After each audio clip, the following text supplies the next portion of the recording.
get more fan cam action. Watching the progress of hanging the dog on the head. I thought we were going to do that to Stanford State or have something there. Did that change? That should have been. That's a live look. That's what you're seeing. That's a damn good dog right there. We'll continue Dante progress as conditions warrant. Oh, see, that's not nice. Taking a little shot at Josh Heupel here. Oh, no, Peyton's on the board. Well, all right. That was an unfortunate in the aftermath of the Ole Miss game last week. Not wearing the orange, bringing the ball. Reference to Naga.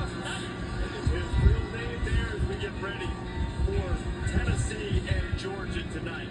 You know, Tennessee doesn't hate Georgia nearly as bad as they hate Alabama and Florida, and Georgia doesn't have anywhere near the contempt for the Vols that they have for, say, Florida. It might be a condition that you see repeating itself there. Also, Auburn and even Georgia Tech. That's probably because of the history of this rivalry. They once went 30 years without playing, and in the 25 years before the SEC split into divisions, they would play 8 times. But as Ryan McGee tells us, they have more than made up for it since they became rivals. Other rivalries have included nicknames. Deep South's oldest, an old-fashioned hate, third Saturday of the month. But any true old-school fan of either Tennessee or Georgia knows all about the bitter dog versus green-tick hate. Famed sharpening history of the black and red versus the orange and white.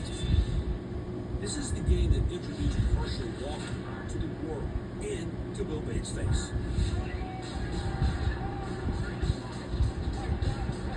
We'll learn that 4th and 14 in the fourth quarter wasn't all that far after all.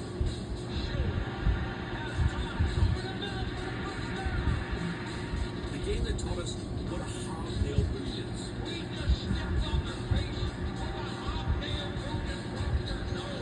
And then what a Dobbs nail boot is.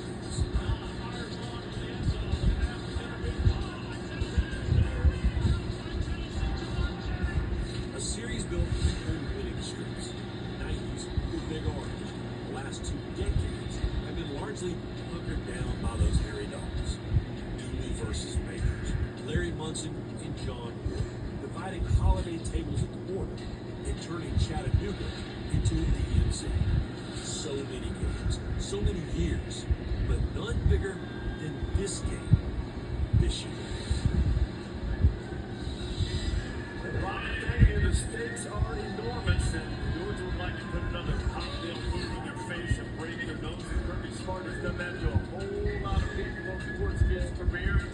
5-time national champion, he's an assistant with Nick Saban in Alabama twice. I don't know what. A number of accolades and trophies in that beautiful new football building over there, and we are delighted to have the head coach of the Dogs join us here and the DoorDash dashboard, Kirby Smart. And you know, I think anytime, Pat, you think about Kirby Smart, even before coaching, you think it's a big moment. Yeah, and especially with Georgia, Tennessee happening. Roll the tape, please. Coach, how many times have we shown this this week with Peyton Manning at quarterback? And you and... Here comes Here we go. Coach, how many times did you show this? Hey, this is Big Silver Head, so on the man go. He's going to be an extra maker. Number 16, what did he not know about? Kirby Smart. Get some. Score, Coach. All right, we're going to go to box. First career interception against Peyton Manning. Obviously, we both go on to do great things. How often do you show that to the team and say, boys, this is the attention to detail we need. This is the lack of fear that we need to showcase. And this is the quickness and the agility that you need to have against a great Tennessee team. I'm very proud I got a tip and an overthrow in the Hall of Famer. I just don't need him posting all the throws he made on me today. I don't need to see all that. We don't need to see it either. We're just Energy. Yeah, we're focused on that one right there. You know, Kirby, tell us what the key to playing against this fastball spread offense with people all over the field. What is the key for you on defense? The number one key for us is to get lined up. Okay, you're going to see a situation here where they're spread out. They've got a guy standing up top on the sideline, down at the bottom of the sideline. They make you play basketball on grass. So the key is to get lined up. So right here, you can see as they get ready to pre-snap, you got a star sitting here inside Tyke Smith. inside their slot receiver. They do a tremendous job of going with pace. They want to get things going with the first play of the series. You can see this play here. Kirk will play. Yeah, we're hitting play, and it's not responding here. That's the thing. That's the thing about it. We look like we're in slow motion right now. I wonder why we weren't flipping around. Here we go. Here we go. Great job here. They're getting the ball out quick. We got to defeat blocks on the perimeter here. Defeat the blocks out and there. you got to cover it. And watch, here's the key. You got to get lined up quick. These guys are back on the ball within 10 seconds faster than anybody in the country. They practice it year round, so you got to be ready to go when they are. A lot of teams seem to drop 8. You guys in 3 years, you get up 13 points against Josh Heupel's offense. They scored 38 against everybody else. You get aggressive. You tend to turn it up. What's the key to the success that you've had in those 3 years, besides getting lined up because they go so fast? Well, that's the number one key. You got to get lined up and execute. We don't want to give anything. A lot of their plays are gifted because people aren't lined up. Okay, you make them earn it, and they do that. They do a great job in the run game. He's done a tremendous job this year with his back of pounding people, and taking shots. So you got to get lined up. You got to out execute, and you do need to stay aggressive.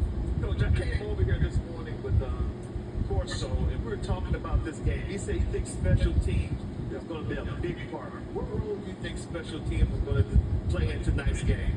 Well, both defenses are really good defenses, especially theirs. They're playing at a high level, so that becomes field position. Yeah. Offenses like to get in good field position to be aggressive, and you set that up for your kicking game. Both teams have great kickers, and both teams have really good punters. So their guys, I've never seen it before. He can roll left, he kick left. He can roll right, he kick right. Very unique.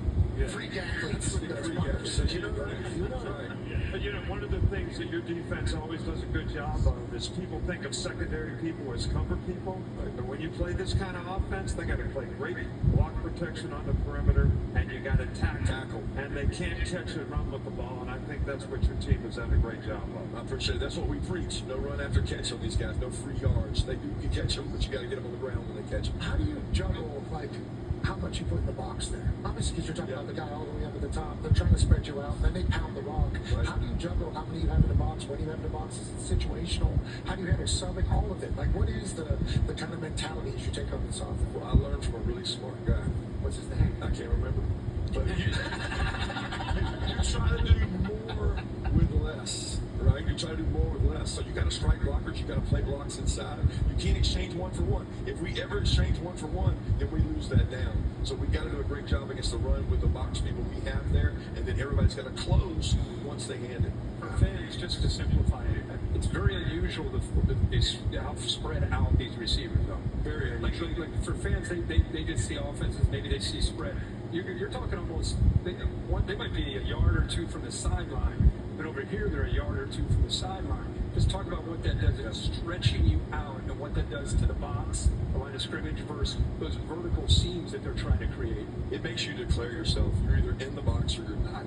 So they get really wide and say, are you out here covering, or are you in here? And they get clearer pictures. They make it easier for the quarterback. We're either going to throw it or we're going to run it. And they're right a lot of the time, almost all the time.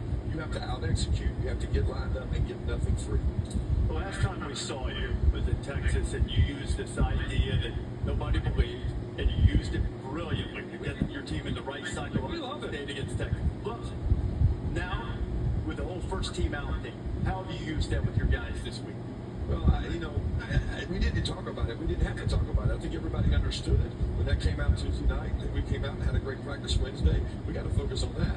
We're not playing the college football playoff committee. That's not who we're playing against. We're playing against Tennessee.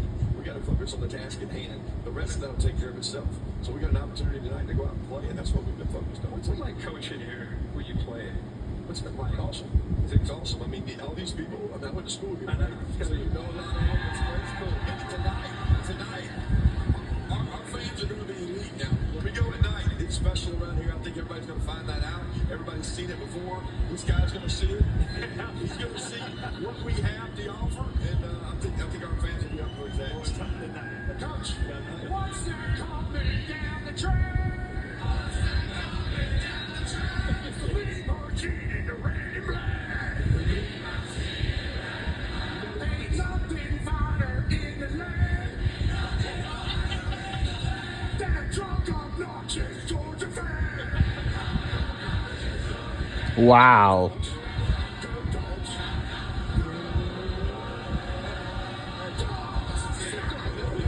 That's Wow. That's a Georgia chant by Pat McAfee again. Georgia fan is, but I'm excited for these folks to have the first home game in 37 days. 37 days. Wow.